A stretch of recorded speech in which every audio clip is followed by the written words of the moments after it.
बेटी आकुति का विवाह रुचि प्रजापति से हुआ, जिनके घर भगवान यज्ञ नारायण प्रकट हुए, जिनका विवाह दक्षिणा देवी से हुआ।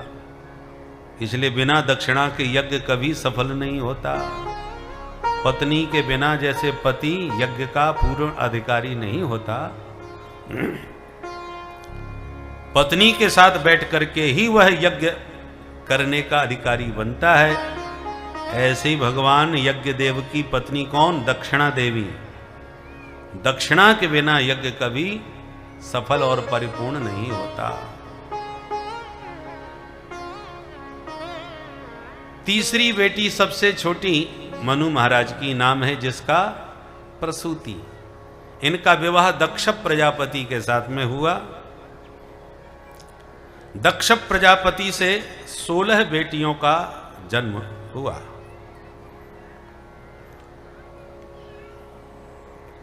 उनमें से 13 बेटी धर्म को ब्याही। धर्म की मूर्ति नामक पत्नी के गर्भ से भगवान नर नारायण ऋषि प्रकट हुए, जो आज भी बद्रीनाथ में विराजमान हैं। बोल नर नारायण भगवान की। एक बेटी अग्नि को ब्याही, जिनका नाम स्वाहा देवी। एक पितरों को ब्याही, जिनका नाम स्वधा देवी। और एक भोलेनाथ शंकर को ब्याही, जिनका नाम सती देवी। सती के कोई संतान नहीं हो सकी, क्योंकि भोले बाबा का अपमान देखकर सती ने अपने ही पिता दक्ष के यज्ञ में शरीर त्याग दिया।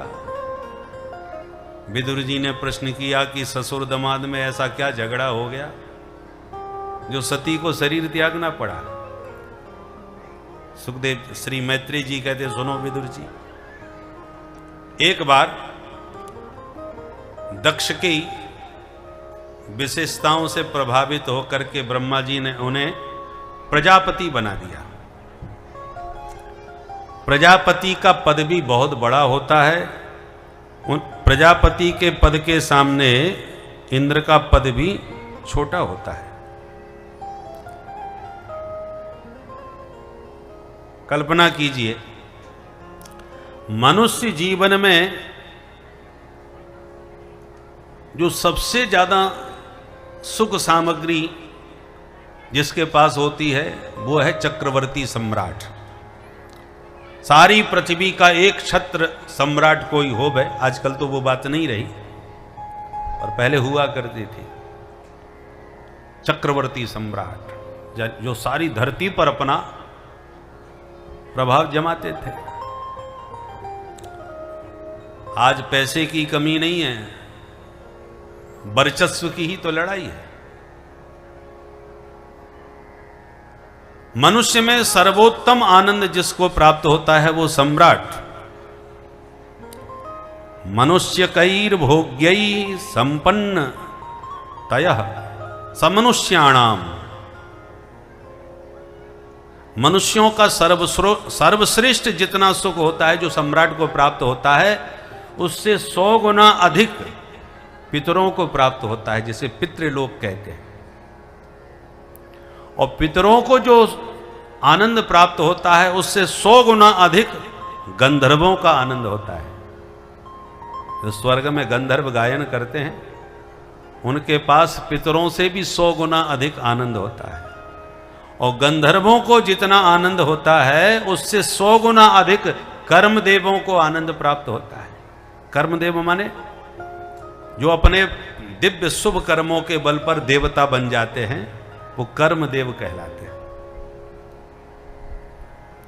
उन कर्मदेवों को गंधर्वों से भी 100 गुना अधिक आनंद प्राप्त होता है।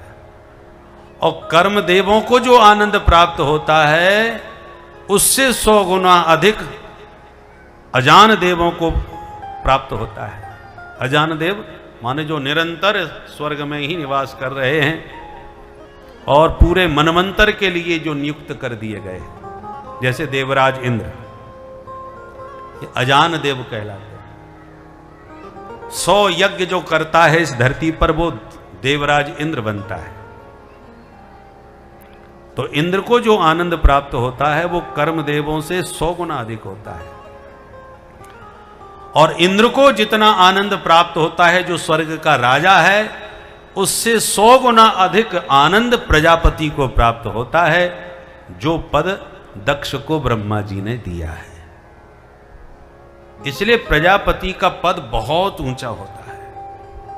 100 इंद्र के बराबर आनंद प्रजापति का होता है, और प्रजापति को जो आनंद प्राप्त होता है उससे 100 गुना अधिक ब्रह्मलोक में ब्रह्मा जी को प्राप्त है।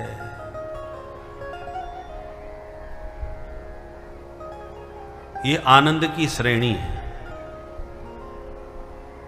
इसलिए ब्रह्मानंद सर्वोच्च आनंद है।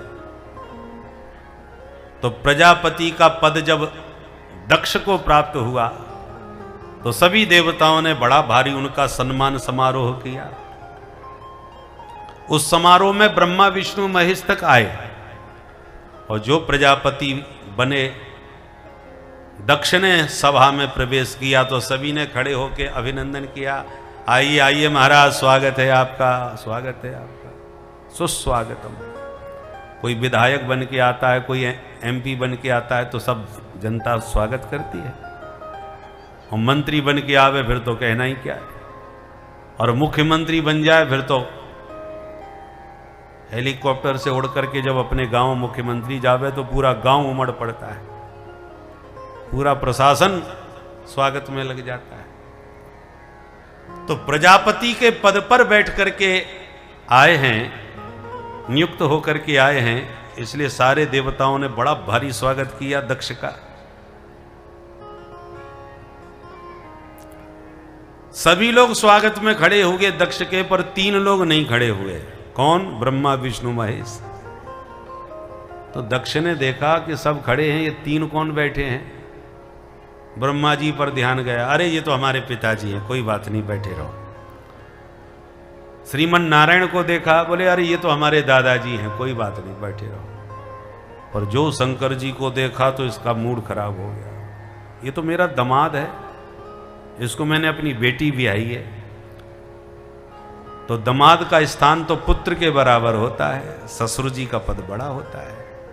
मैं इसका ससुर हूं तो इसने मुझे खड़े होकर दंडौत कैसे न गिरी, ये मेरे सम्मान में कैसे खड़ा नहीं हुआ। हम लोगों के क्षेत्र में तो दामाद के पैर छूते हैं हम लोग, पर प्रायः क्षेत्रों में दामाद ससुर जी के चरण छूते हैं। ससुर जी को पिता तुल्य मानते हैं। क्षेत्रों की अलग अलग परंपरा होती है, और भले ही हम लोग चरण छुए पर फिर भी तो बेटे के तुल्य ही मानते हैं। चरण तो इसलिए छुए जाते हैं कि बेटी कन्या को हम साक्षात देवी मानते हैं। तो कन्या चाहे हमारी बेटी है, पर फिर भी हम उसके देवी मान करके पांव पखारते हैं, पूजते हैं, और वो पति देवी के पति बने, इसलिए हम उनका भी आदर करते हैं। किंतु दक्ष को यह सहन नहीं हुआ। सभा में आते ही महाराज बिगड़ के और बड़बड़ाना चालू कर दिया। श्रूयताम ब्रह्म रसयो में सहदेवा सहाग्नय साधूनाम ब्रुवतो व्रक्तम नाज्ञानान चमत्सरा। सभी सभासद सावधान होकर के सुने। मैं एक बात कहना चाहता हूं कि सभ्य लोगों की सभा में कभी किसी असभ्य को नहीं बुलाना चाहिए, नहीं सभा की गरिमा गिर जाती है। सब लोग एक दूसरे के कान में कहने लगे, कौन आ गया यहां असभ्य। दक्ष ने कहा, तुम्हें दिखाई नहीं पड़ता ये शंकर? राम राम राम। सभ्य लोगों के संग बैठे उठे तो सभ्यता आएगी। 24 घंटे तो भूत प्रेतों के संग में रहता है, मरघटा की राख लगाता है, कहां से शिष्टाचार सभ्यता आएगी इसमें? वेशभूषा देखो, नरमुंडों की माला लटकाए डोलता है, नंगाई घूमता रहता है, सांप बिच्छू लटका रखे हैं पूरे शरीर में, इसको छूने का भी धर्म नहीं है। तब लोग समझ गए मामला ससुर दामाद का है। एक ने धीरे से, कहने वाले कभी नहीं चूकते, धीरे से एक ने फुंजड़ी छोड़ दी। इतना बड़बड़ा रहे हो, जब बिटिया का विवाह इनसे किया था तब तुम्हें ये दोष नजर नहीं आए थे क्या, जो बाद में आप बड़बड़ा रहे हो? सो एकदम बिगड़ गया। ये मेरा दामाद, मुझे तो इसकी शक्ल बिल्कुल पसंद नहीं थी, पर हमारे पूज्य पिताश्री बैठे हैं ब्रह्मा बाबा, तुम पूछो इनसे, इन्होंने मुझे विवश कर दिया विवाह करने के लिए, तो इनका आदर रखने को, पिताजी की बात रखने के लिए मुझे अपनी बिटिया का विवाह करना पड़ा इससे।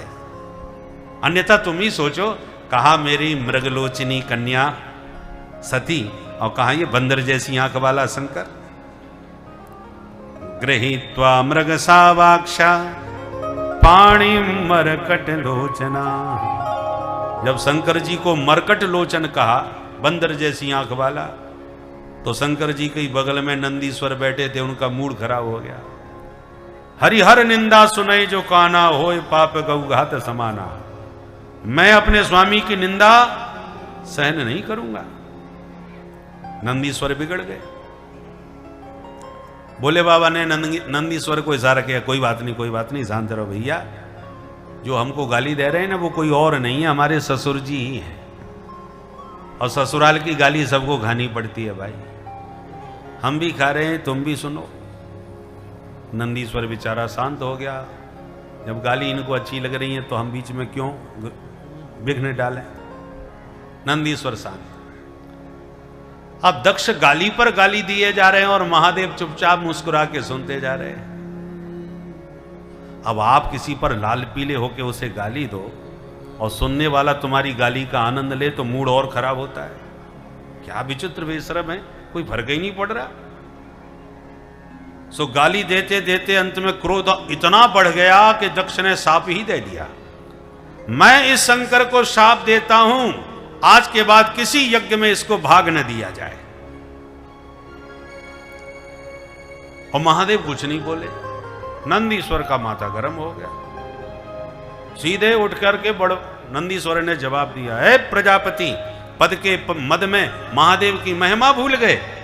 तुम जो चाहोगे सो बड़े बड़ाई जाओगे। जब से आयो तब बड़बड़ा रहे हो। मैं भी तुम्हें शाप देता हूं, तुमको बकरे का मुंह लग जाए। बकरा जब देखो तब मैं करता रहता है, अंत में उसकी खोपड़ी चढ़ाई जाती है। जब नंदीश्वर ने दक्ष को शाप दिया तो दक्ष के पक्ष में भृगु जी खड़े होके बोले, हे नंदीश्वर, ससुर दामाद की आपसी लड़ाई थी, तू बीच में क्यों बोलता है? मैं भी शाप देता हूं शिव जी के गण पाखंडी हो जाएं। तो शिव जी के सारे गण खड़े हो गए। हे बुढ़े बाबा, हमको पाखंडी बोलता है? हम भी शाप देते हैं तेरे जैसे चाटुकार ब्राह्मण भिखमंगा हो जाएं, सर्वभक्षी हो जाएं। भोले बाबा ने देखा ये स्वागत समारोह हो रहा है या साप समारोह हो रहा है। सब एक दूसरे पर सापा सापी करे जा रहे हैं। सब गड़बड़ हमारी वजह से हुआ है, तो चलो हम यहां से खिसक जाते हैं। भोले बाबा खड़े हो गए, अपने गणों को शांत किए और सीधे कैलाश को प्रस्थान कर गए।